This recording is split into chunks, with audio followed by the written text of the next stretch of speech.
Let's start. So, welcome everybody to the third seminar of Between Edges and Margins. This is a very interesting network. We have 5 universities. There was a conference 2 years ago, and now this series of seminars. Today, we are moving into the world of online methods, researching online. My name is Deviance. I'm associate professor in Utrecht University, and I will be the chair today. So let me first tell you something about online methods. Online methods, of course, as you all know, have been growing in popularity and credentials in the last, I would say, 10 years, both as replacement or as complement of face-to-face strategies. We see the number of textbooks and the number of articles to use, for example, virtual ethnography, online interviewing, web surveys, or social media in general has been growing exponentially.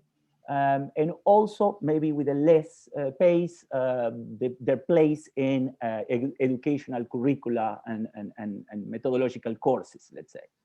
Of course, the pandemic has accelerated this digital transformation. So nowadays, we cannot think about any serious criminological research that does not go online or use some digital tools. However, many challenges and many questions immediately arise when we discuss online methods.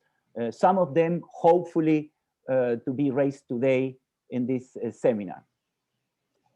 For example, I would just mention 3 or 4 of these challenges. First of all, the question is, can we or should we apply the same technical knowledge or the technical knowledge and the methodological standards that we have accumulated and, for example, interviewing or participant observation or discourse analysis when we go online? Can we transfer that knowledge to that or not? Probably not. Probably we have to find new standards, new skills. Second challenge or question is, can we use the same research ethical standards and considerations? We know from face-to-face interactions while working or interacting with people online. So that's, and why not? That's a second potential challenge.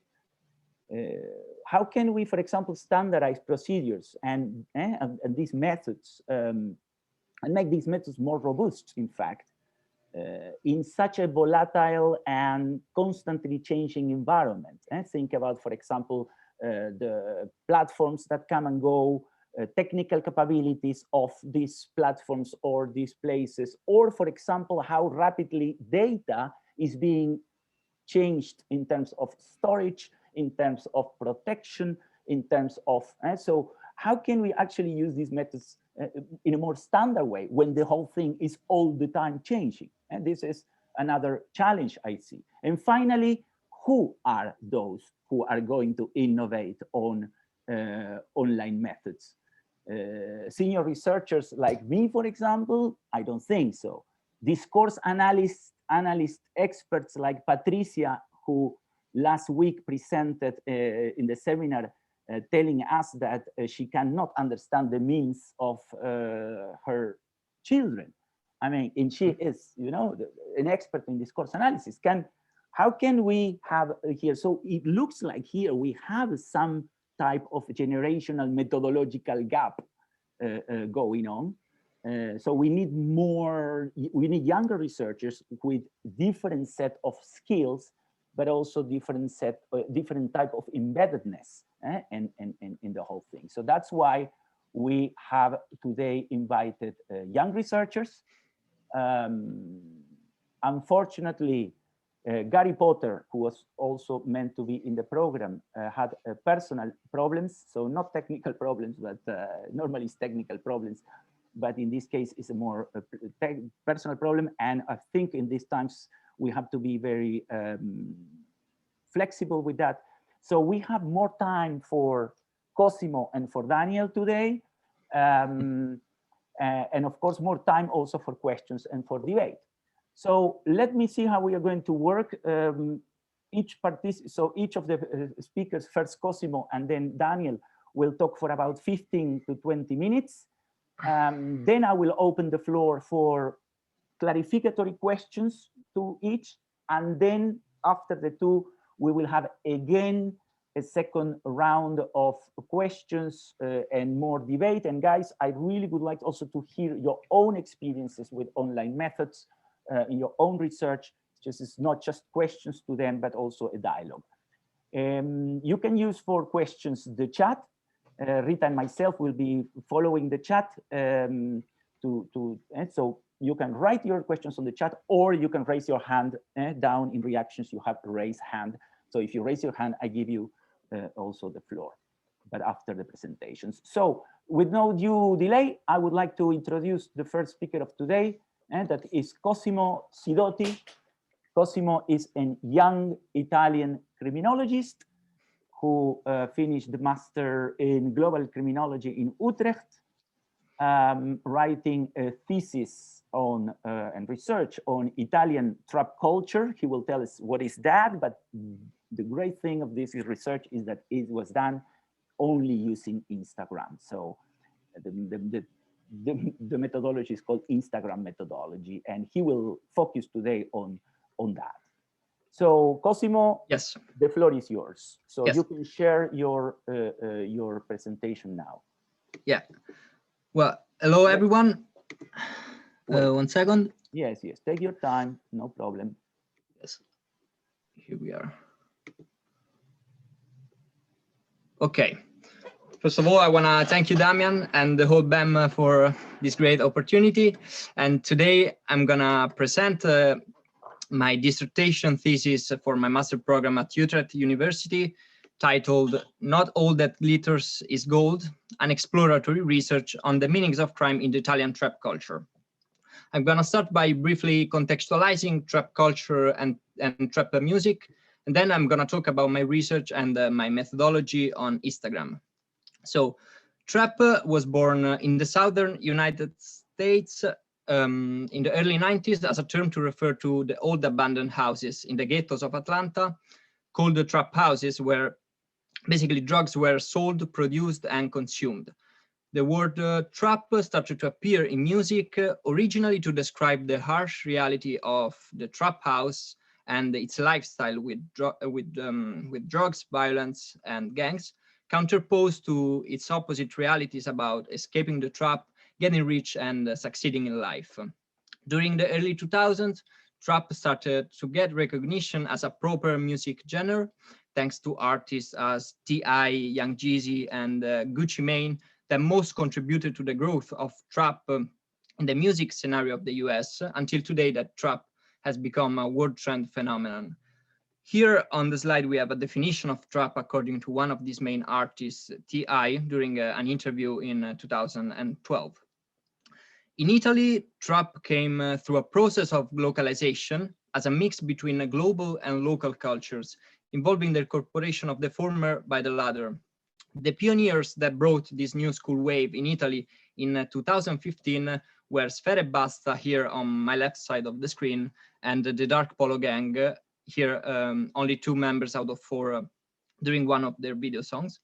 And their imaginary is completely influenced by the American trap, mixed with Italian influences of the individual artists. So basically in Italy, we have the same topics as drugs, violence, gangs, mafias, and also money and expensive accessories. From 2018 onwards, trap in Italy became the youth popular culture, and the presence of Italian trappers started to hit television, radios, and also national events. However, this huge success among the youth came also with a lot of criticism and criminalization by most of the public opinion, media, and politicians, accusing Italian trappers of promoting violence and drugs, and a general lack of content in their songs. So it is right from these critiques and criminalization that I started, and also lack of academic knowledge on the specific topic in the Italian territory, that I started to conduct my exploratory and qualitative study aimed at providing an internal perspective which addressed the meanings of crime as ascribed by the members of the culture. So I developed two primary research questions. What are the meanings of violence, drugs, gang, and mafia affiliation in the Italian trap culture? And how and why has the Italian trap culture become a commodity for the youth? So Instagram represents the core of my research. And for those who don't know what Instagram is, it's basically a social network very similar to Facebook, with the only difference that you can only upload videos and pictures. But for the rest, it's pretty much the same as Facebook. So we have Instagram stories, Instagram posts, and Instagram lives. As I was saying, Instagram represents the core of my research, and this is because the democratization of new media and the use of this social network have enabled the Italian trap culture to exist in the virtual world, where most of the interactions take place and foster collective identities and collective actions. So Instagram represents the main object of investigation, not only to reveal the dynamics of production and consumption as images, videos, and songs of the Italian trap culture, but also to reveal how online interactions incur consequences offline and vice versa. The criminological relevance of my study is indeed based on my methodological approach that was carried out entirely on Instagram, giving me the possibility to be more in strict contact with the subjects of my research and to immerse more deeply in the nuances of the Italian trap culture and their relationship with digital media. Unlike the prevalence of the other studies in the matter of trap, mainly based on UK and US experiences, and that mainly used content analysis of YouTube trap rap videos as their means of knowledge. But YouTube does not allow researchers to interact with these particular cultures and to analyze them in their everyday life, at least as much as Instagram worked for my research through my methodology. To answer my research questions, I opted for a triangulation of qualitative methods, virtual ethnography and ethnographic content analysis, and online, semi-structured online interviews. Conducting a virtual ethnography resulted to be more beneficial compared to a traditional one in terms of addressing my research question. And one of the main benefits was to progressively introduce me to the culture and give me time to know more and more about it without arouse any suspicion of being an outsider. The beginning of my virtual ethnography dates back to the 1st of March 2020, when I first created an Instagram account from scratch, and this period lasted 6.5 months. And the first steps into the construction of my trap network on Instagram have been by adding famous trappers that I knew from television and friends. Then from there, it was really, really important not to add or follow back any friends of mine, so as to not contaminate both the contents of my Instagram home and, most importantly, the suggestions of friends provided by Instagram.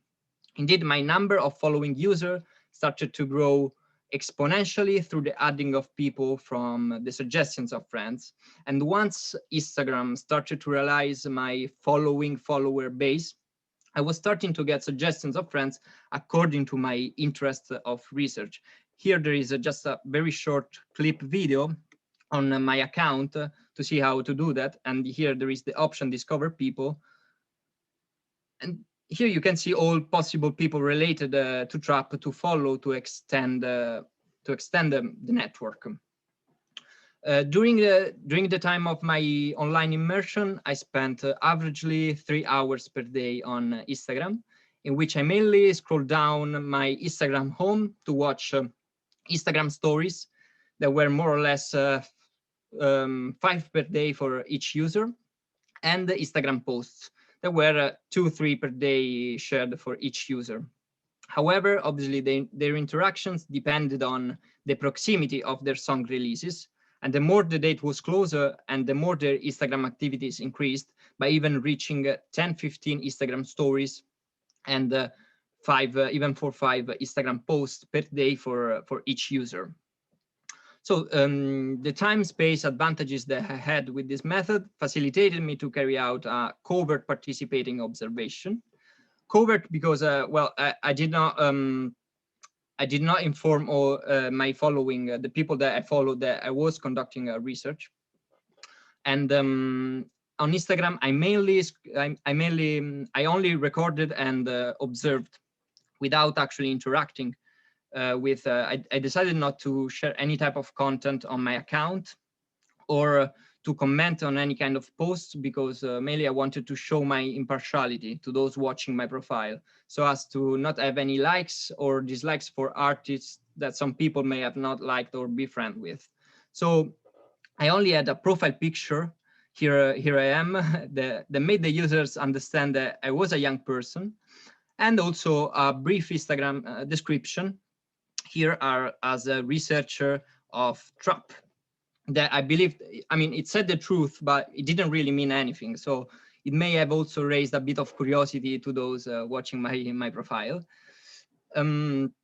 However, I believe that the only acts of observing and recording on Instagram actually meant interacting with the virtual community, because people knew that I was watching their Instagram stories, and people knew that I was saving the contents they were producing. So especially in a space as Instagram, in such a virtual community where numbers count more than anything, I believe that the only acts of observing and recording are actually active roles. Then throughout my virtual ethnography, I was then able to look at all 9 dimensions of an observation as described by Spradley in 1980. So spaces, actors, activities, objects, acts, events, time, goals, and lastly also feelings. Lastly, as another source for finding possible people related to trap, and also for a nice observation, was to follow group pages about trap that repropose the contents of famous trappers or just make some funny memes and videos. And usually on these groups, in the description, in the Instagram description here of these groups, there are link attachments to their corresponding Telegram group chat. And on Telegram, you can find a lot of information and a lot of people that may be useful for the research. However, I mainly focused on Instagram, because the kind of interaction between Instagram and Telegram are completely different. Then, as a second method, I carried out online semi-structured interviews. In particular, I did 57 interviews with including 55 males and only 2 females, of whom 46 were trap singers, and 4 followers, 4 producers, 1 staff member of a trap group, and 2 plugs and trappers. Plugs is how drug dealers are specifically called in the Italian trap culture. So these 2 people were both drug dealers and on Instagram and trappers. The most interesting aspect about this method was the recruitment of my participants, that followed specific criteria that I developed over time once I was able to find the most efficient approach towards my subjects of research. So I contacted all my respondents through private messages on Instagram, and I immediately understood that the target of my respondents did not have to have more than 30,000 followers on Instagram, because over that kind of number, the possibilities of replies decreased remarkably. Here we have 2 chats of mine on Instagram, for example, and here you can see that I did not get a response from a trapper with more than that kind of followers. And here on the other side, we have one of my respondents with less than that kind of followers. So I firstly approach all of my respondents by letting them know that I was a fan of them and that I really like their music, just to break the ice with really as 1 sentence. Here I wrote to him, "Spacchi forte fra," that means you're really, really good, bro. And this kind of approach always guaranteed me an answer back from my respondents. Here you can see "Grazie mille davvero," thank you very much. And once trust was starting to build, I was then able to explain my research project and to ask them about the interview. All the interviews were also carried out on Instagram through video calls. And here there is a screenshot that one of my respondents did during our interview that he then shared on his Instagram stories, thanking me for the time spent together talking about his music experiences. And being online, the interviews, I had a lot of time, space, and money advantages. Space and money, because I did not have to change location all the time, as my sample was very diverse and I had people coming from all over Italy. And also time, because I could carry out even 5 interviews per day. And in the whole month of May 2020, I was able to carry out all 57 interviews. And another interesting aspect about the recruitment that I found useful was also to look at the time when people were active, were online on Instagram. So, for example, there was one of my respondents that I noticed that I really wanted to interview, and I noticed that this guy was mainly online at night. So I decided to approach him during that specific period of time, and eventually we ended up doing the interview at 1 or 2 a.m. if I'm not wrong. Then also all the interviews needed a lot of preparation before, and this was possible by looking at their Instagram profile. Here in this slide, we have 4 different examples of Instagram profiles of trappers and producers that I picked randomly. And just looking at their Instagram description, we can see how much we can know about them. So, for example, here we can see that this guy, for example, we can see the kind of popularity they have. This guy has 43,000 followers, so he's a bit more famous than the others. And for what I said before, so I wouldn't suggest to approach him. Then we can also know where these people are from. For example, this guy is this trapper is from Sicily, based in Milan. This one is the only king of Monza, Brianza. So Monza is a province of Milan. And this one is from Milan, southeast. Then we can also know if they work with a music label or a recording studio. For example, this guy that is a bit more famous works for Oniro. Then we also have link attachments to their songs. So for example, this one has a YouTube link, this one as well. And this one, also DistroKid, that brings you either to Spotify or YouTube. And this guy has some new shit out soon. Then we can also know, lastly, the affiliation to their gang or mafia, that basically in the Italian trap culture corresponds to their group of friends. So this trapper is affiliated to the 2900 gang, this one to SS 115, and this one KK gang. So when I started to see random numbers on their Instagram description, I realized that it was either a zip code or a road name of a road, or simply a number address. For example, here 2900 gang, 2900 is the zip code of Monza, and here we have SS 115 is a road in Sicily. So we can see, for example, how useful this can be for an analysis, because we can see a strong link, for example, with their group of friends and the territory that they have. And this kind of analysis obviously can be also applied to other kinds of criminal subjects. For example, during my research, I had also to look at plugs, as I was saying before, the drug dealers on Instagram, and they have there are different dynamics in their Instagram description because they are not artists and are drug dealers. But anyway, the kind of analysis is pretty much similar. And but not only criminal subjects related to trap, it can be anything that there is on Instagram, and it's plenty of criminal subjects nowadays. Then as a third method, I carried out an ethnographic content analysis that, rather than analyzing documents as unitary and objective entities, this method led me to qualitatively understand the media contents and its meaning as part of the cultural process that arises from the interplay of media, crime, and criminal justice. The documents chosen were 45 lyrics and videos of trap songs, 14 textual and visual contents produced on Instagram, Netflix, and Spotify, and 9 mass media products. The various cultural signs and processes existing in each document were then semiotically analyzed through subjective interpretation in terms of their manifest and content latent, format, context, and image production and consumption. So these were my 3 methods that I used.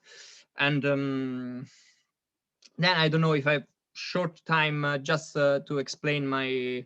Yes, maybe a couple of minutes more to talk about the findings. Yes, very short. Unfortunately, I deleted my slide, but it's interesting to see, especially on Instagram, how I came up with the concept of crime style of presumption. That is it's interesting to see how crime works for the Italian trap culture as a style of both production and consumption. So presumption, coining the term of Yar in 2012, and in which young people so stage, record, post, and watch and react to the imitative products existing of existing mediated crime based on the cultural imaginary, mainly of the of famous TV crime fiction series and also American trap scene. So Instagram and the Italian trap culture allow any individual to be virtually projected directly at the strongest hand of the street cultural spectrum as gangsters, mafiosi, without actually being one like one of them, and or living by the code of the street. And as a last thing, in fact, my title, there was not all that glitters is gold, that corresponded to one of the most recurrent replies of my respondents, refers to this confusion between underlying the portrayal of crime in the Italian trap culture between virtuality and reality. And yes, that's it. And if you want to know more about my research and its findings, I would be more than happy to send you my research. Here, there is my email address, and thank you. Okay, thank you very much, Cosimo. We cannot clap, but think about that. And I open the floor for like 5 minutes of questions, aclaratory questions. We will be back after. We have plenty of time for later. So if you want to react now, and I see immediately Jenny raising her hand. Now she went back. Oh, what? Jenny, do you have a question? Or it was a mistake? No, Damien, I was just clapping. Oh, that was I was being clap. technologically advanced. Look. Clap, clap, clap, clap, clap. Bravo, well done, Cosimo. Thank you. Oh, sorry. So who has questions again? Sorry, we do have a question on the chat, Damien. Yes, Nick. I was wondering if you had any issue with participant not trusting you because your empty profile. Very good question. Yeah. I get it all the time. Do you feel that creating content would have been more effective? My PhD fieldwork has used a similar methodology and opted to create content in order to look more legitimate. What's your view about that? But also, Nick, maybe you want to later to expand. Well, as I was saying before, I found this problem when I try to approach on Telegram, because people are more skeptical on Telegram. I don't know. And while for Instagram, I did not have at all this problem. I never found it. Maybe there was only one guy that during when we did the interview, he said, "I thought you were I don't know. I thought you weren't real or something." But once we started the interview, I never had this problem. I never created any kind of problem, actually. Nick, you want to expand on why you did create a new content or fake content, I suppose. You want to quickly elaborate on that? Yeah, I'll come in. So my research is about steroid markets on Instagram. So I was following a lot of gym people and steroid dealers. It was online and offline. So I basically created content in relation to my fitness journey, so tracking workouts, etc. And I felt that made me a little bit more legitimate when I approached these people online. And some of the initial ones that I didn't feel like people took me seriously. And before I had the kind of content there to say that this guy is not just a random spam account, it's a real person. So I was just wondering if because obviously yours relied completely on the trust that you weren't just sort of a bot. I thought it was interesting how you went about it. Thank you.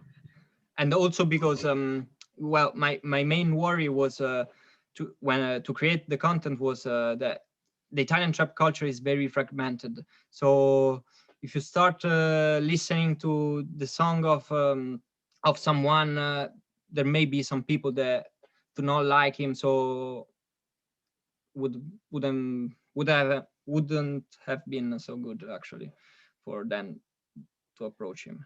Good. We have here Antonio, kind of follow-up question, because he says, did you have any problems with your ethical committee?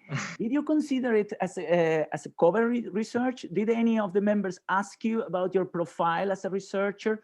Did any of those you contacted for the interviews accuse you of cover research? Cosimo?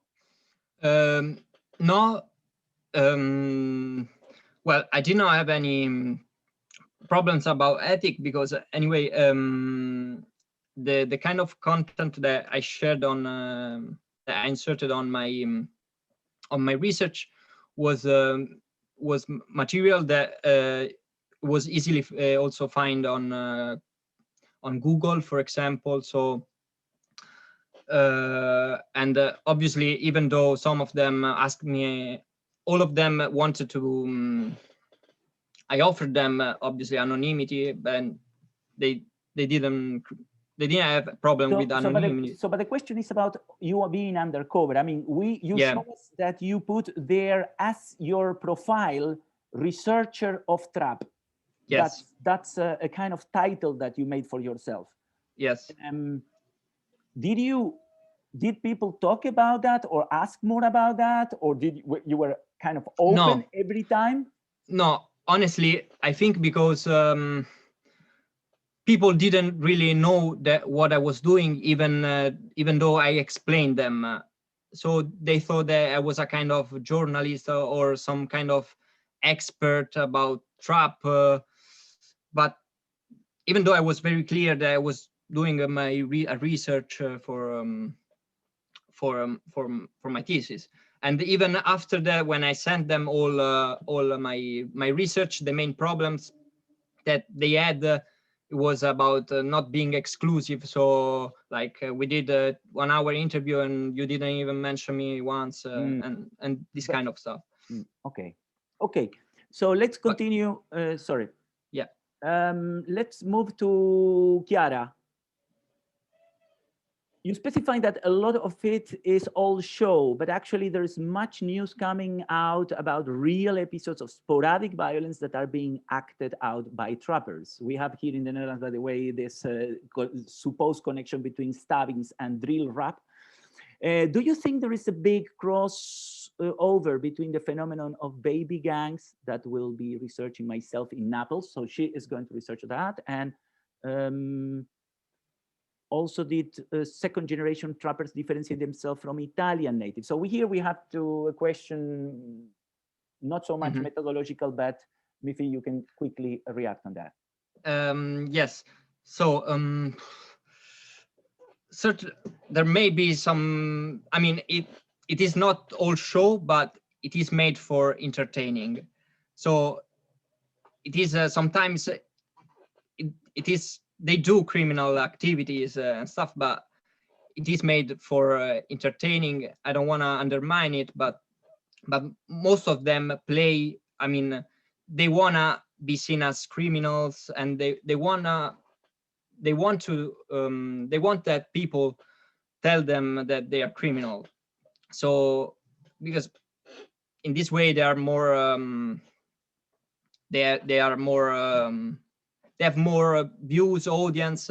So in my experience, it depends also on what kind of crime we are talking, but certainly it is mainly for entertaining, even though Okay, it let is me. crime. Yeah. Yes, And the thank other, you. yeah. Let's finally, before we move to Daniel, Afrodita is asking, I wonder how this methodology and approach would work outside of creative communities and trap who do not use media this way. Yeah, that's a question, of course. What extent Well, Instagram can be used for other groups as well? But this is maybe something that also other people can. Yes. Well, one of my limitation anyway was that I didn't integrate my virtual ethnography with an on-site a traditional ethnography. So there weren't some aspects that I couldn't observe on Instagram. So yeah. Okay. Damian, if I may, there is a participant called Baby Yoda who managed to put a hand up, and I don't know if I know she Baby Yoda has been in another session last week, I think. Yeah, hi, sorry, I was just going to, is there time to ask another question? Of course. We have plenty of time today. Oh, thanks. Thanks, Diane. Yeah, so I was just wanted to ask a little bit about the involvement of women, Cosimo. So I think you said that you interviewed 2 women, right? But I was just wondering if there was, you know, evidence to suggest women sort of being involved in the group more widely, or following people, or commenting, or and why you think it maybe was so difficult to get women to engage with the interviews and stuff. Yeah, well, the Italian trap culture is predominantly male and white, and well, I when I started interviewing the 2 females that I had, I decided not to go for. I could have actually interviewed more women, but I did not find it useful. Useful for my research, because I did not very well go deep on this on the topic about, you know, yeah, of gender. Yes, exactly. But there is a lot of stuff also related to trap and women in relation also to prostitution, minor prostitution, OnlyFans, always on Instagram. So certainly is something that should further be investigated in the future. Yeah. Okay, fine. Let's. I have a Bini. These types of music videos have been used as evidence in criminal cases here in the UK. Yeah. Which is more like a comment. Yeah. And then Richard is saying another non-methodological question: how forthcoming were the trappers about themselves as masquerading as criminal? Were they happy to tell you that they weren't real gangsters? Yes. Well, some of them were telling, because there is a, so these well, Italian trappers, so the main thing is that they create characters. So most of them just were telling me, I'm just making, this is fake, just for the video. Or some of them were saying, I don't do criminal stuff, but I like the aesthetic of the gangster. So I like to wear jewelry, expensive jewelry, and to wear and act like one of them in their songs. And so, yeah, mainly on an aesthetic level. Yeah. And so yeah, a lot of performative. Yeah, mainly performative. And they don't have any problem with that to show that that they are fake. No, but because that's also the confusion, because people inside the Italian trap culture, most of the people know that they are saying fake stuff, or it's not that true, that they exaggerate a lot about what they say. So it's mainly from the outside that they see them as gangster, actual gangster, and mafia types of characters. Okay. Damian, I am sorry. There is a question which was left behind by Joran de Jong. Sorry. Oh, yeah? Sorry, Joran. Yes. Joran, yes. Did you find it? Joran, you can open your mic if you want. Yeah, there is written. Oh, sorry, it's written. okay, if he doesn't want, it was really interesting in your methodological reflection. Did you reflect on the shortcomings of conducting interviews online? Yes. What were obstacles, by the way? I know Joran is going to start research on drill rap here in Amsterdam. Yes, well, obviously being online, I had a lot of, there were some like, for example, some of them were distracted by other people, or they were simply busy doing something else. But overall, I was really, really surprised how these trappers, all of them really opened up to me and told me really a lot about, even too much about their life and their experiences. So I did not find any. Of course, it was important to also know about trap, no? So you exactly, were sharing with them your own passion for trap. Yes, exactly. Yes, most of them also, yes, took me as a trap expert. So even after the interviews, they were sending me previews of their songs to ask for some advice and yeah, this kind of stuff. Yeah. Okay. Do we cover everything? Could you see your sampling procedure as a creative way of algorithmic sampling? Says someone from Kent. Algorithmic sampling, I like that. Yeah, the thing about, yeah, the suggestions of friends, yes, yeah. I guess so. I mean, all my Instagram is full of trap stuff everywhere, like advertisement and everything. So yeah, I mean. Okay, that was more like a comment. Great. Yeah, listen, I think it's time to move to Daniel, and we will always have time for those who still have questions for Cosimo to go back after that. So meanwhile, Daniel is preparing his PowerPoint, I would like to just say that he is a criminologist and investigative journalist who really likes, I mean, his passion is to uncover criminal secrets of the powerful, basically. In 2018, he finished his PhD on the European Investment Bank, called State Corporate Crime, Reconsider, a criminological case study of the European Investment Bank lending in the EU, for which he interviewed dozens of managers, directors, and employees of the bank by using LinkedIn. All this against actually the official line of the bank. So I hope he can tell us more about this. So Daniel, the floor is yours. Is the PowerPoint okay? Yes, it's we can see it.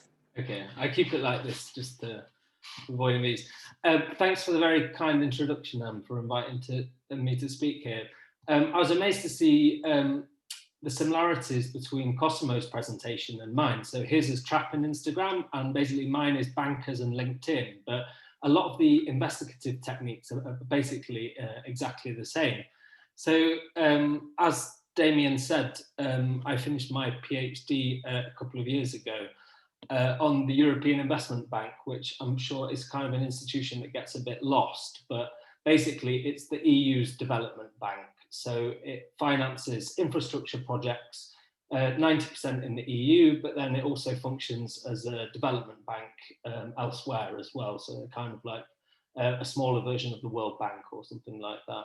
So basically, the objective of my PhD was the European Investment Bank. I'm going to say EIB from now on, so just a clarification there. So basically, the EIB, although it's kind of not that well known, it had been, criticised quite a lot for the types of projects that it finances, whether that could be kind of connections to corruption or projects that kind of caused a lot of environmental damage. So there was a kind of a bit of a push against the bank by various networks of NGOs and citizen groups across Europe.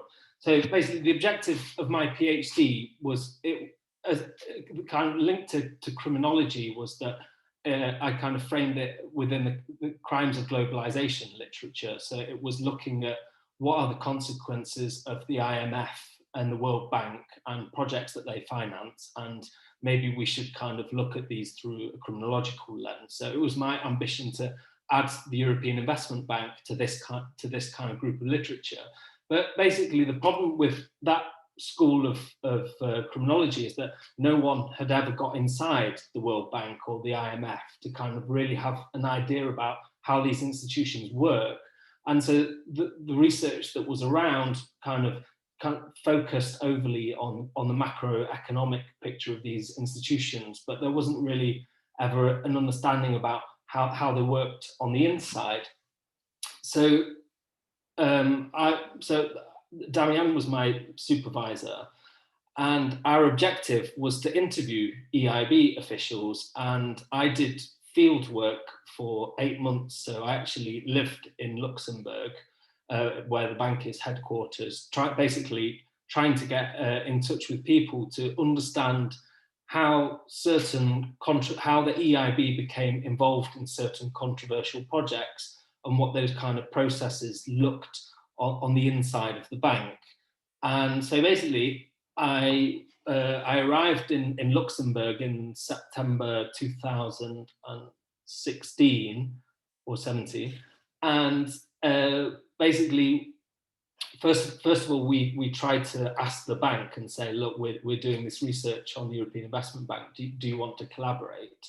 And of course, they're not stupid, so they just said no. And so I would send emails to EIB officials and say, oh, would you be interested in collaborating in this study? And then they would forward it to their media relations person, who would just come back to me and say, oh, I see you're still trying to get in touch with people that work here. You shouldn't be doing that. And basically kind of trying to stop the study. But, obviously it was my PhD, so, I had to carry on. And so I kind of came to LinkedIn. I mean, I was there in Luxembourg, and it became, the only game in town, so to speak, was trying to get in touch with people that work for the EIB, but through LinkedIn.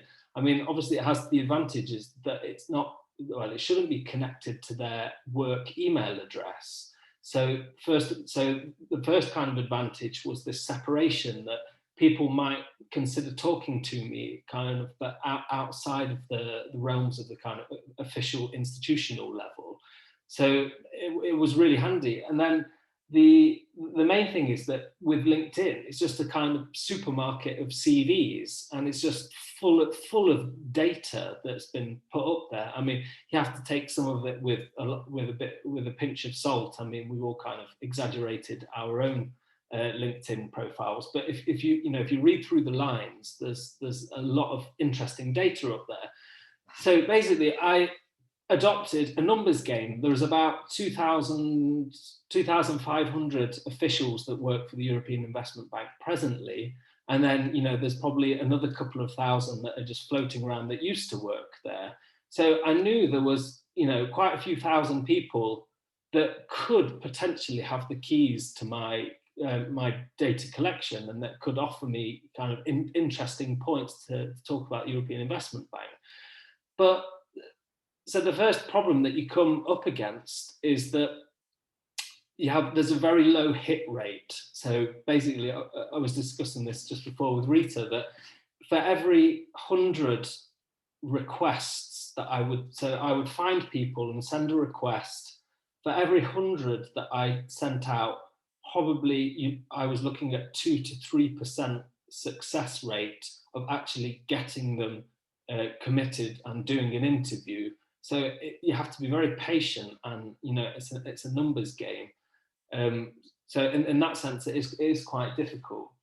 But it worked in my case. In the end, I did in total, I think I did nearly about 50 interviews with people that work for the EIB and also some other related EU institutions like the European Commission.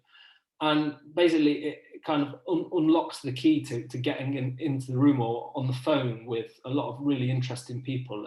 And so LinkedIn really kind of enabled my PhD to happen. So basically, I mean, this is the way I always saw it was this very simple research circle, is that number one, you have to have your research done before you even go on LinkedIn, because you need to kind of have a bit of an idea of what you're looking for. And then you go on LinkedIn, you collect data, you kind of learn how to read people's profiles and how the information that's on there might interact with your research question or open up avenues for exploration that might lead you to data in other places that's related to your research question. And then obviously it's a kind of like, it's a contacts book. So it allows you to gather contacts and then eventually do interviews if you're successful. And then, you know, the data that you get there then leads to new questions and new leads. And then you go again, you research those new leads, and then you find more data. You're kind of always narrowing the focus of your data collection. And then you go back to the people and say, I've got this even more kind of narrow, accurate research question, or that is going to really, you know, unlock doors to getting new bits of data. And then once you get to that level, then you know you can have some really interesting conversations with people, because they kind of grudgingly accept that you know what you're talking about, and you're not just some kind of PhD student who wants to cause trouble. So I mean, there's no secret to this. Basically, it's this kind of very easy research circle. And I found as long as I kept to this, then eventually after a year of field work, I had met enough people and got enough data. So first one is preparatory research. I mean, this is the same as Cosimo. You need to know who are the stars, who are the record labels, but obviously, you know, in my case, it was a bank. So, you know, who are the bosses? What are the different subunits of the bank? What do they do? What infrastructure projects has the bank been involved with? Which ones were controversial? Which ones did they partner with the World Bank or with Asian Development Bank? So, you know, I spent a year, even before field work, just really getting to grips with things like infrastructure finance, or how organizations screen transactions for corruption. And then obviously after a while, you kind of get a sense for these institutions. And then you kind of think, well, if my research question is this, where should I be focusing my energies at the start? So this is the European Investment Bank organizational structure. So obviously at the top, you have the management boards, board of governors, board of directors, management committee. And of course, I mean, if you're ambitious, you want to be speaking to these people, because, you know, they've got really elite level knowledge of the institution, and they might have been there for a long time as well. But then obviously that's, you know, probably going to be quite difficult. You know, if you aim straight for the top, that's quite ambitious. So I've put at the bottom, this is yes, no, maybe, by the way. So I was looking across at the different organizational units, and I would say, okay, well, for example, human resources. Well, my research question is more about how does the bank assess from an environmental or corruption or reputational point of view whether it wants to be involved in an infrastructure project. So human resources, I would say initially, that's people that work in HR aren't going to be my immediate focus. But some of the other directorates, now strategy and corporate center, now that tends to be the kind of press office. So they're just, you know, like writing magazine articles about how great the EIB is, and just, you know, it's kind of institutional advertising. But, you know, there might be someone knocking around there who might be interesting, or they, you know, they can put you in touch with someone else. So yeah, okay, it's a maybe, I won't discard that. But really what I found was that it was clear from doing the research in the first year that I needed to meet people for PJ, the projects directorate. So this was my kind of priority at the start, that it was this unit that goes out either in Europe or in the developing world, assesses these projects from a technological point of view and the potential for environmental damage, and decide basically if the European Investment Bank is going to be involved. So it was, okay, right, first priority is people from PJ.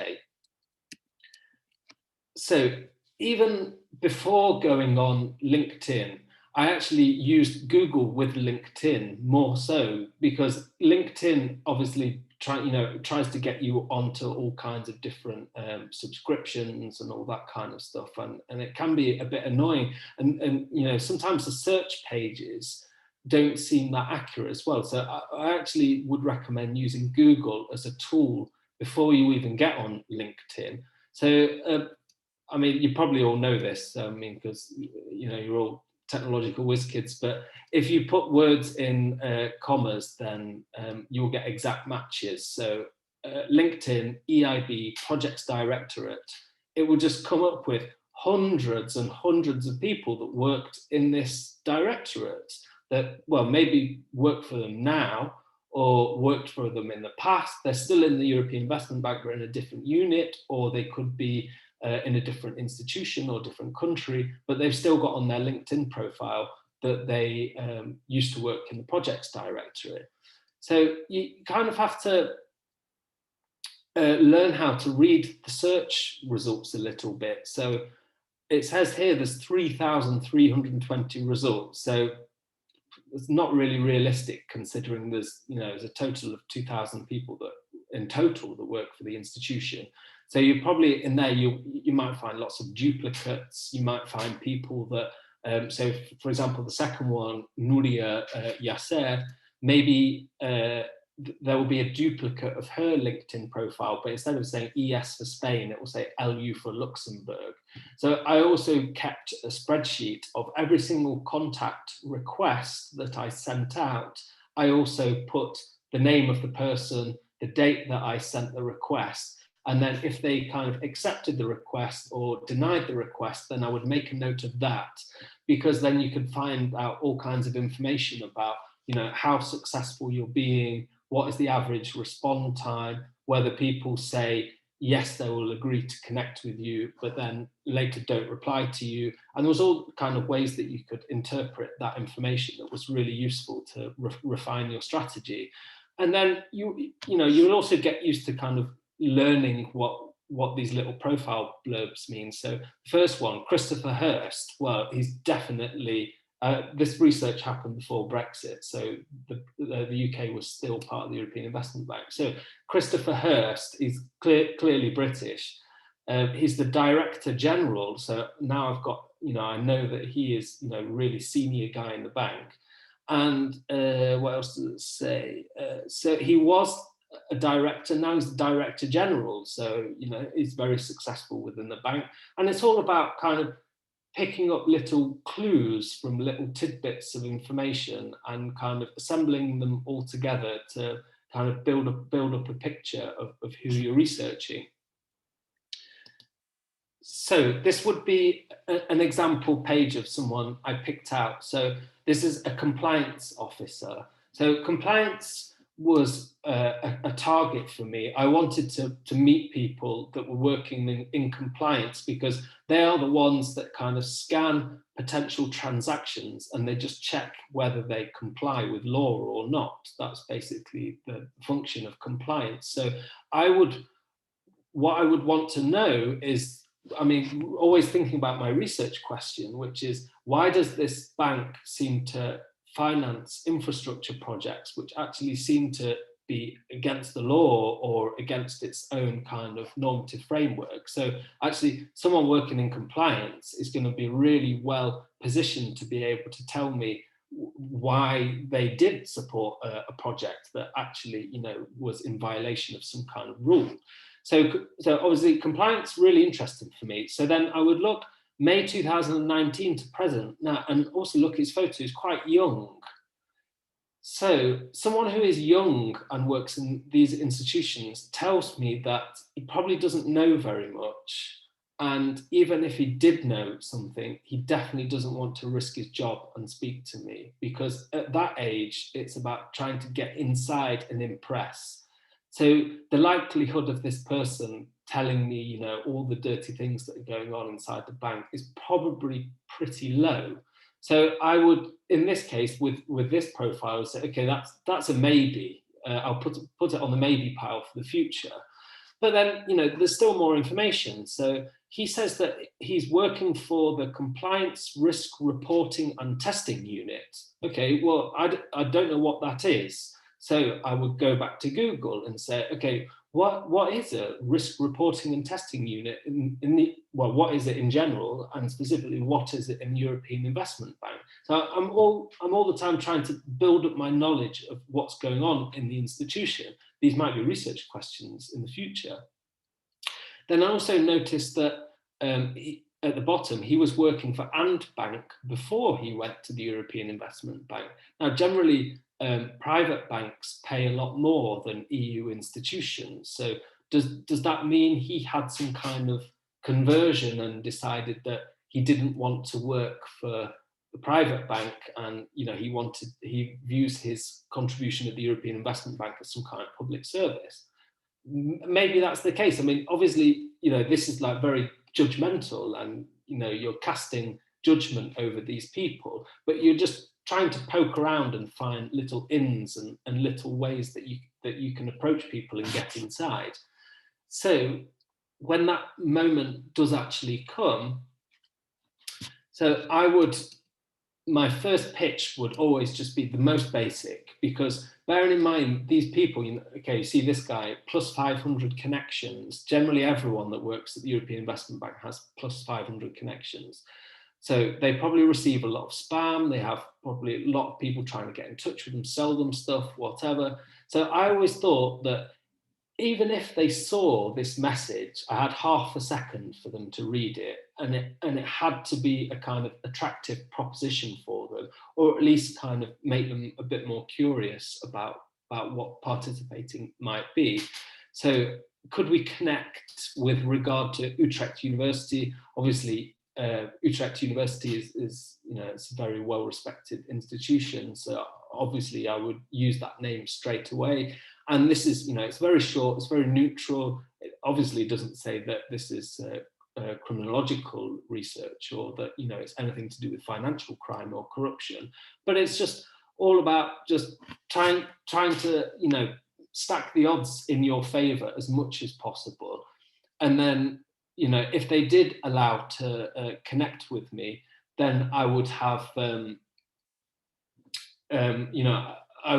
I had a 3-paragraph model which said something about Utrecht University, that I was working in Renforce, which was a research unit, which was true, but Renforce just sounded quite neutral, and it didn't seem that I was trying to find the dirt on them or anything. And then in the second paragraph, I would always tailor it to the individual person. So, for example, if they had been working in gas industry in the Baltic, I would say, because of your experience working in Estonia, I would be really interested in talking to you, because that's really relevant to the research that I'm doing. So it was always a case of trying to make it look like you weren't just another kind of spam, that actually it was a serious request. And then I would kind of finish off the contact attempt by kind of promising, okay, this is really going to be anonymous, and that will be respected at all times. And then I would also kind of say that the EIB has not been researched very much, and it's probably about time that in academia there was more attention paid to this institution, and if you agree to talk to me, then that would be contributing to growing academic knowledge, which most of these people would probably accept that is a good idea. But as I say, the success rate of this is astonishingly low. So I said before, in my case, it was about 3%. You have all kinds of responses. You have, obviously, some people just don't even look at their LinkedIn page, so they will never even see the invite. You have some people that will accept the initial contact request, but then won't respond to the longer email. You have other people that say, oh, that's very interesting. Have you thought about writing to the press officer at the EIB? And of course, they've already kind of tried to stop my study. And then I also had responses saying, so you're that guy I got an email about from the bank saying you shouldn't talk to him.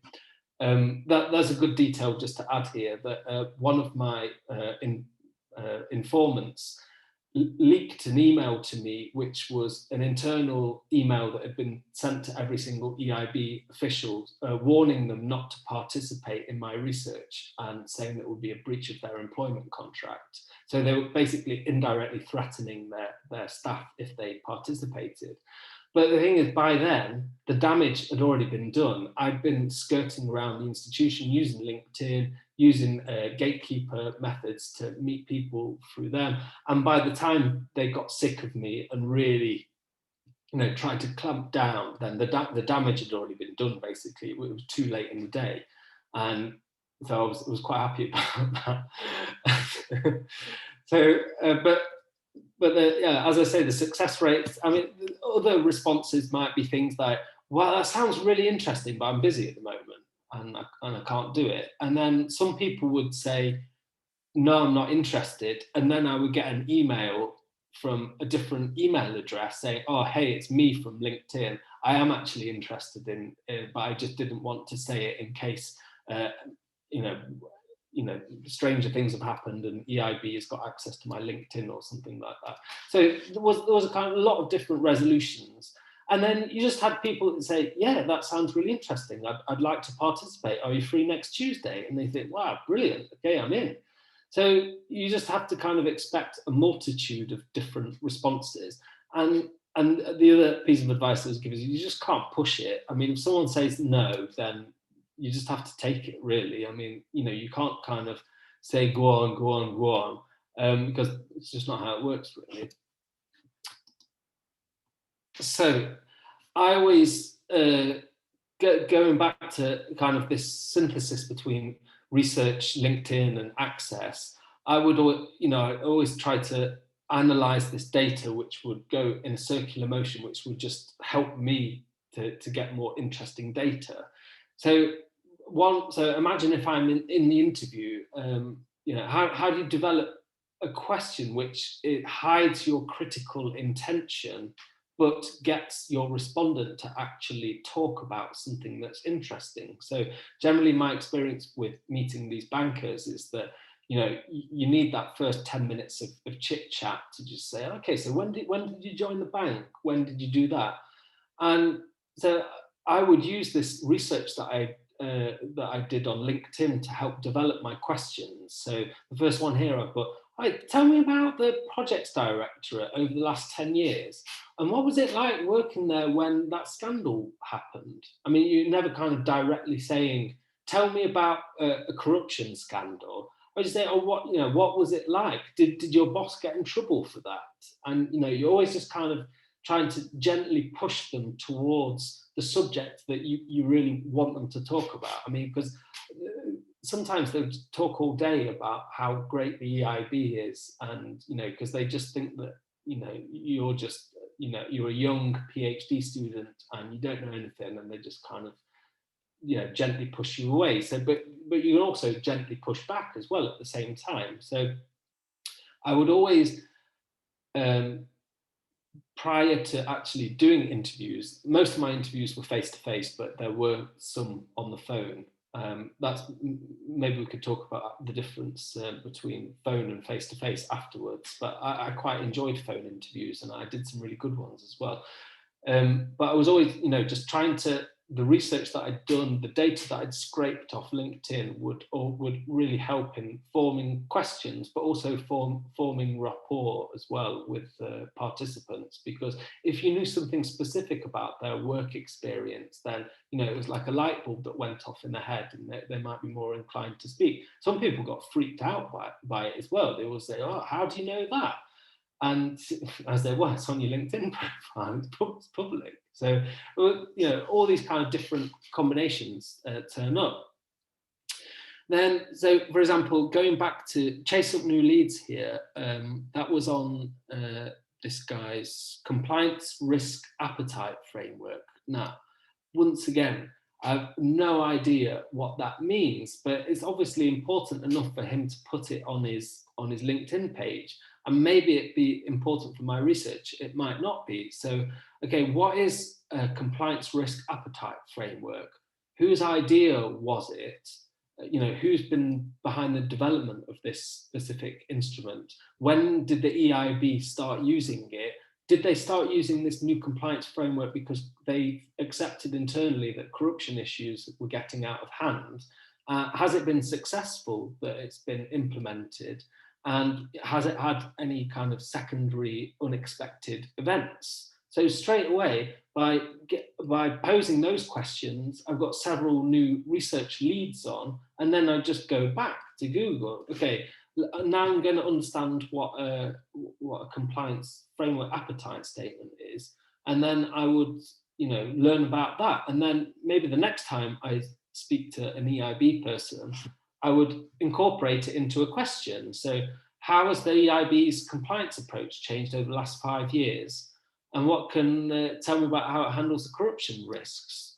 So that's a kind of new angle to like continue with your research. And then I would find people that are involved in that. I would find documents, and then back to link in. And then this kind of circle would just go on forever until one day you finish your field work and it's all over, and that's it. So I'll leave it there. That's come to the end now. Thank you very much, Daniel. Very, very interesting. I hope there are many questions or remarks. So I open the floor for questions. Jenny is clapping. For questions or remarks on Daniel. Maybe some others have also experience with using LinkedIn for research. So let's open the floor. So I have already Peter. Yeah, thanks, Damien. Hi, Peter. Thanks for that, Daniel. That was really interesting. Yeah, really good. I was wondering, again, similar to the question that Cosimo had, when you contacted people through LinkedIn, how much information did you have on your profile about, well, specifically about your research? Well, I had lots of problems with that because prior to doing the PhD, I'd done some investigative journalism. So if they put my name into Google, they would have seen lots of very critical articles about different financial scandals. But I'd also worked for an NGO as well, which had been very critical about the European Investment Bank. So I actually got back in touch with the NGO and asked them to take my name off the documents that were directly related to the EIB. I mean, I tried to kind of clean my profile as much as possible, but actually I was sometimes very surprised of the lack of due diligence that they did towards me. I mean, on my LinkedIn profile, I still have the photo now that it's, you know, it's a very nice photo. I'm wearing a very nice suit and I look very serious. And basically on my LinkedIn profile, it was all about kind of just to raise your credibility as much as possible. So I would have the fact that I was doing a PhD at the Faculty of Law, Economics and Governance at Utrecht University. It was 100% true. Criminology wasn't in the name. So it's all about, I mean, you can't lie. I'll put this in the chat. So I published a paper on this about the ethical dilemmas that came up in my research. Yes, Anne is also asking a little bit in the same line, I mean, about your profile. And for example, what about the many connections? What about the people check always your connections in LinkedIn? What kind of... Yeah, well, basically, I was obviously also aware that if someone within the bank was really upset with my approach, then they were looking at the EIB contacts and they could assume that they were participating in my research. So by being a connection on LinkedIn, that was clearly a possible vulnerability. So what I did was, as soon as I got in touch with someone, I would ask them from an email address, and then once I had that, I would delete the connection straight away. So actually now I'm not connected to anybody from the European Investment Bank on LinkedIn. There was also another way that you could do it. At one point I thought, well, I could try and maybe obscure who I'm connected to. So then I would randomly add just people that are in the IT department. So you could kind of maybe to some degree control what someone might think of your LinkedIn page. But generally I thought, no, actually, let's take the most conservative approach. And as soon as I had that email, I just delete the contact and hope that no one was looking then. Okay, let's continue with the questions. Nick, you want to, yeah, there's a follow-up here. Another thing I found interesting, how much were your participants' LinkedIn profiles an extension of their corporate selves? Were they genuine or performative? A little bit connecting with the Cosimo story. Yeah. How good have it been different if you were, for example, approaching on Facebook? Good question. Well, one thing to remember first is that the EIB is not a commercial bank. It's not like Goldman Sachs or HSBC or anything like that. So if you were really one of these high level career people, you probably wouldn't be at the EIB. So of course, the people that are working there are very successful European civil servants, but they're not the top of the top. So this kind of performative element, I didn't actually see it that much because, so for example, someone on their LinkedIn profile would say that they were a scientist or a geologist and they'd been working in Western Europe, but they're not really involved in the money side of it. So, they wouldn't say, I've been involved in 20 billion euros worth of projects. They would say, I've done, their kind of bragging rights would be that they've worked on 5 continents doing geological studies. So I didn't see there was a very strong correlation between the data on the LinkedIn page and the reality of meeting these people. The only other exception is, and one that we're all guilty of, is, you look at photos of people and think they're 40 and you meet them and then they're 60. But I think everyone does that. Daniel, there is 2 questions from Glee. Wondering how you navigated out of date information provided by the EIB. For example, organizational charts that did not match with the reorganizations. Were your respondents able to provide you with internal and up-to-date personnel information of this type? So it's about the dynamic, the change, and how you grasp that with LinkedIn. Yeah, well, there was a lot of institutional change that was happening within the institution, but that really came from which president was in charge. So, people would generally say, oh, this new president now, basically one day he wants to take over from Merkel. So he's making the institution overly political when we should just be a finance institution. So you would get the kind of the profile of the projects that we seem to be getting drawn into seem to reflect the career ambitions of the president rather than the kind of bread and butter lending criteria of the institution. So people would always be complaining about things not working or working in a way which, they weren't.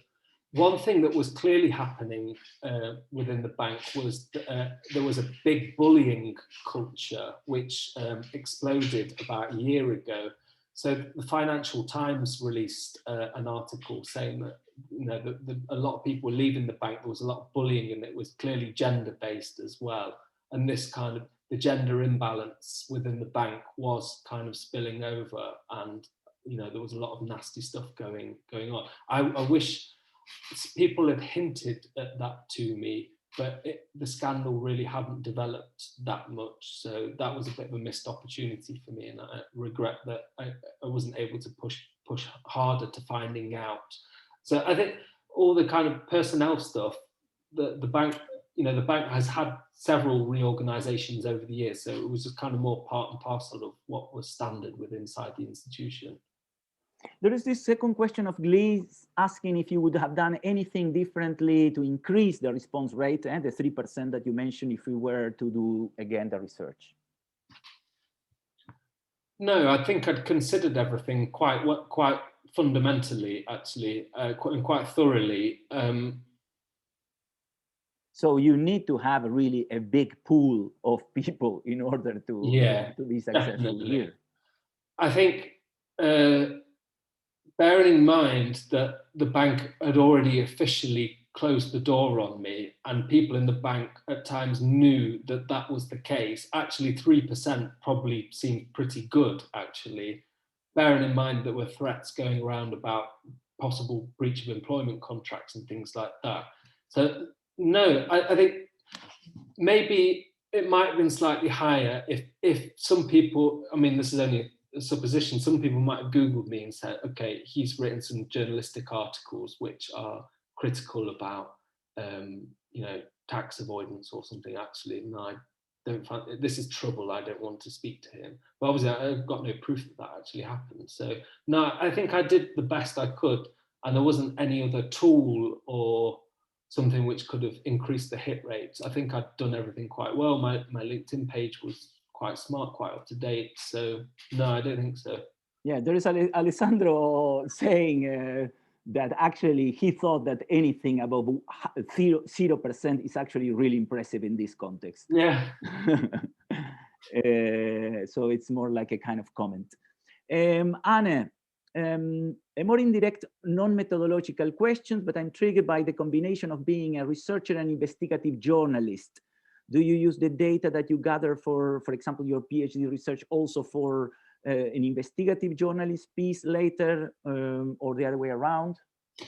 No, I haven't actually. I found there was quite a clear barrier between my PhD work and my work as a journalist. So now I work for a British anti-corruption organisation called Spotlight on Corruption, and I never felt the urge to recycle data and present it in a journalistic context, because I think I had the impression that that might remove some credibility. But I think it was also with my respondents.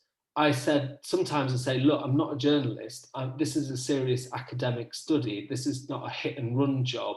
So I think I would have felt like I was kind of breaking a promise which I'd made to my respondents, and thought probably best not to do it. The other thing is that my example is that the European Investment Bank is it's not a sexy institution and no one's interested in it. So maybe I could spend a month doing an investigative journalism piece, and I go to the newspaper and they say, so what, we're not interested. So for those reasons, I kind of thought I wouldn't. We have Borja asking a question. How would you go about first contacts with IB personnel if it were, say, a private corporation? If you think there would be differences at all? I would say the kind of presentation would be pretty much very similar. I would make sure in my photo I'm wearing a suit, look professional, all that kind of stuff. The only difference between a public and private institution is that with EIB, I tried to play on this game that, you know, it's an EU institution, they're paid by taxpayers' salaries. So I did always kind of hint that there is a kind of obligation there for them to engage in my study, and also to say my PhD was funded by the EU as well.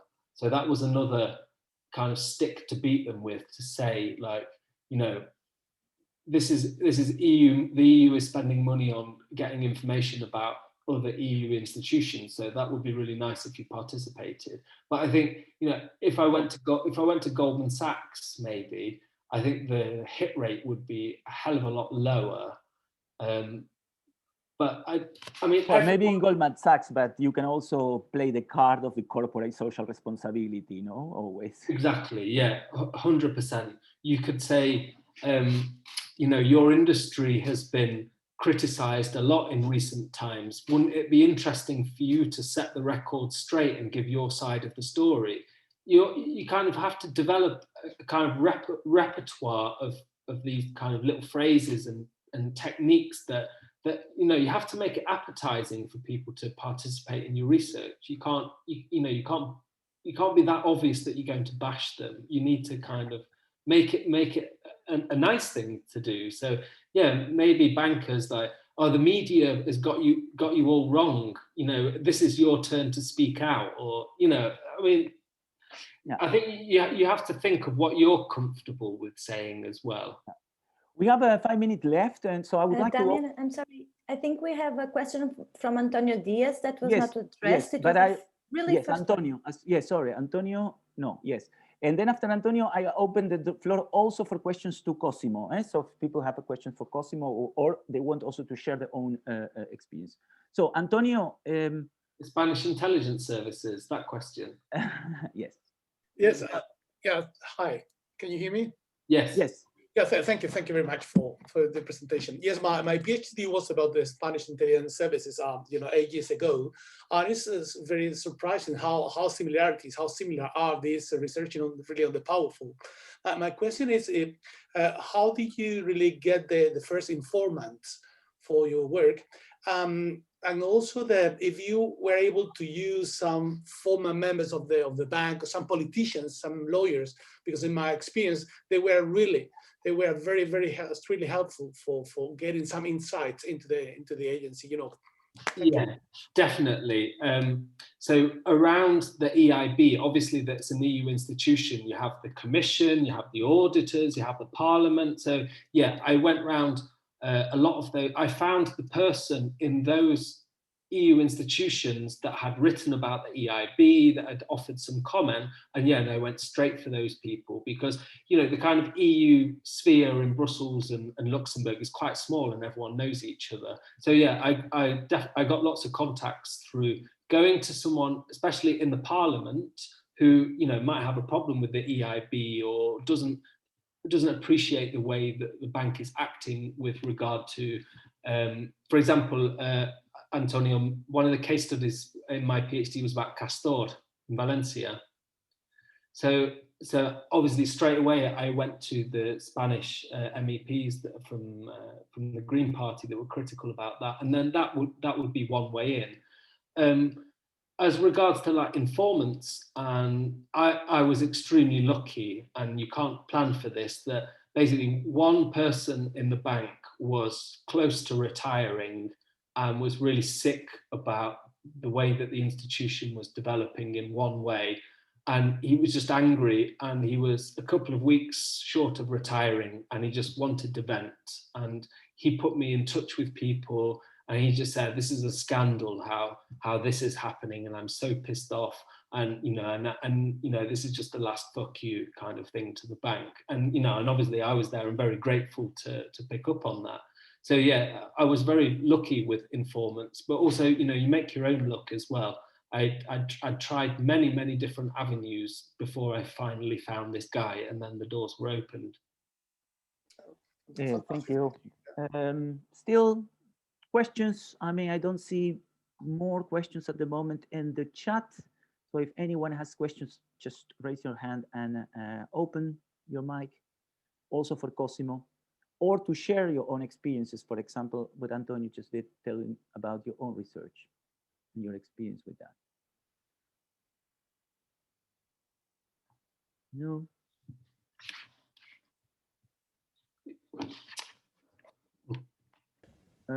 Yes, hi, can yes. I speak? Yes.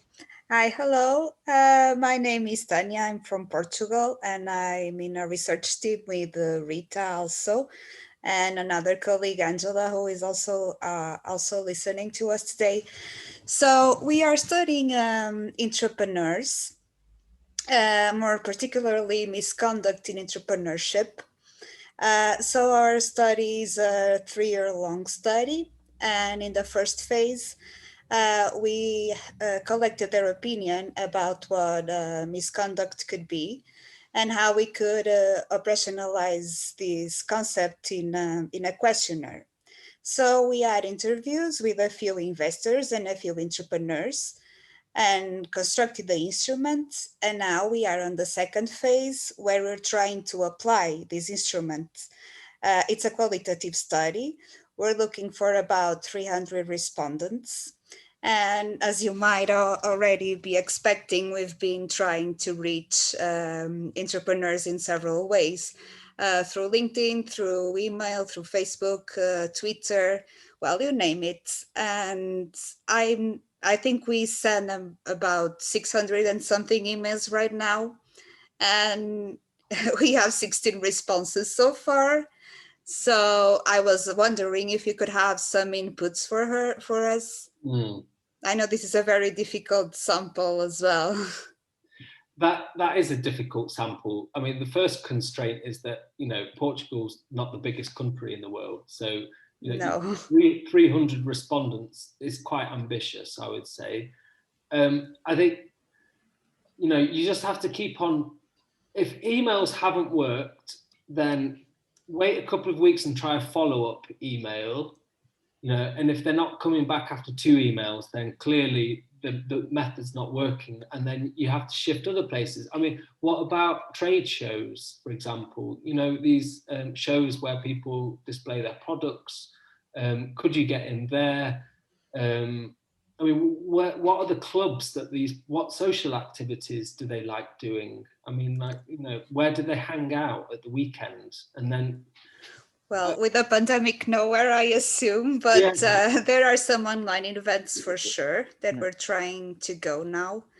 Well, we're trying to do that actually to see if it works better, but still there's not that many responses, but still there's something for sure. We're going to one right now, by the way. Well, the other thing is, you know, your luck might change. If, you know, what one person might agree, and then at the end of the interview, if they've had a good time, you say, oh, by the way, have you got any friends that are entrepreneurs? And they say, yeah, of course, I know loads. You know, your luck can change very quickly. Yeah. I think it's just a question of perseverance. One of the things that Daniel mentioned, which I like very much when Daniel explained his approach, is the kind of informality in which he approached these people with one short sentence. I mean, this is very interesting. Normally, we are going to send these long emails explaining the whole research. We are doing this. We are trying to collect, I mean, maybe you have to get rid of all that kind of formalities, and entrepreneurs are usually very innovative, quick. They don't have time to read. They are, again, as Daniel said, they are bombarded with people trying to get things from them. So if you want to be different, you need to really go like maybe, and again, I really like when he tells, for example, one sentence, also personalized sentences. And so not just talking about in general, but really going to the guy that was in Estonia and say, I knew that you were in Estonia. Boom. This is something that probably will raise a little bit more attention. But yeah, you have to keep changing, I think. Angela, no, sorry, we have Mark. No, sorry, Mark has to leave. And Angela was just adding some information to the study that Tanya was describing. Okay, but I think it's 6 o'clock already. So I see that some people have to go. I don't know if I give just last chance to give one question, and otherwise.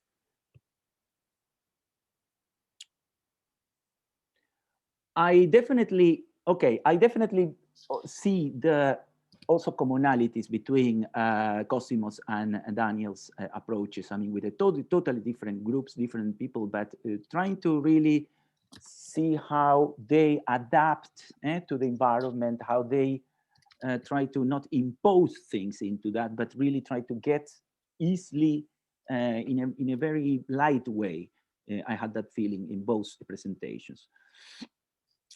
Okay, that's it for today. The third seminar was today. We still have 2 to go next week and the week after.